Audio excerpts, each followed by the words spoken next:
Hi kids, Eric the Car Guy here, back again. Today we're going to talk about the operation of a clutch and clutch disc assembly. I'm actually going to make this video part of a short section of a longer video that's going to be replacing a clutch, but this will at least give you some idea of how a clutch works. So after I get this transmission out and have all the parts where you can see them, we'll give you a look at exactly how your clutch works in your car, just so you can know in case you need to fix it. If you will notice, there is a set of springs around the outside of this clutch disc. A clutch disc, most clutch discs are made up of two pieces like a sandwich, and then there's like a little spring in between here. I don't know if you can see this too well, but there are two halves to this clutch disc.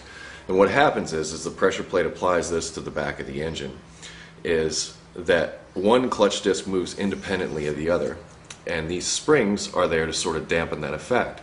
If these springs and this dampening wasn't here, like some clutches are solid, they don't have this split in the middle. It's an awfully jarring apply. These dampen the application of the clutch disc as it's applied. This is the pressure plate. The pressure plate and the clutch disc are together like so. This would be the back of the engine, the flywheel. These are your old clutch parts. Obviously your old clutch, no good anymore. This is your old pressure plate, and this is the old throwout bearing. Hear that? Real good idea to replace that, because this is how the clutch works.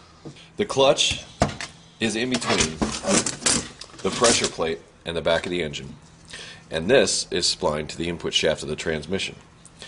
So as the engine turns, the clutch disc can remain stationary as long as it's disengaged. It's engaged and disengaged by the throwout bearing, which is here.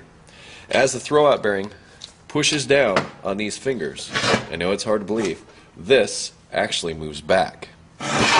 As you release the clutch and the throwout bearing is pulled away from these fingers, pressure from the spring on the inside of here is forced against the clutch. So the clutch itself becomes sandwiched in between this pressure plate and the back of the transmission. And this being splined in the front of the input shaft of the transmission means the input shaft of the transmission is going to move with the engine. Then as you shift gears, that power that's coming from the engine is multiplied or reverse direction, depending upon what gear you have it in order to move you down the road. Now the clutch disc is actually splined to the input shaft of the transmission. And as a result, as it spins, the transmission spins. So just keep that in mind. So if the pressure plate is away from the clutch and the clutch is not sandwiched between the flywheel and the pressure plate, it'll just sit there stationary as the engine runs. But as soon as you let your foot off the clutch, it spins the transmission. Okay, so as you would move your clutch pedal and step on it, it'll move this shift linkage here. And as that shift linkage moves, it moves the throwout bearing here. And that throwout bearing makes contact with the pressure plate, just like I showed you over there. But this is what's happening on the transmission side.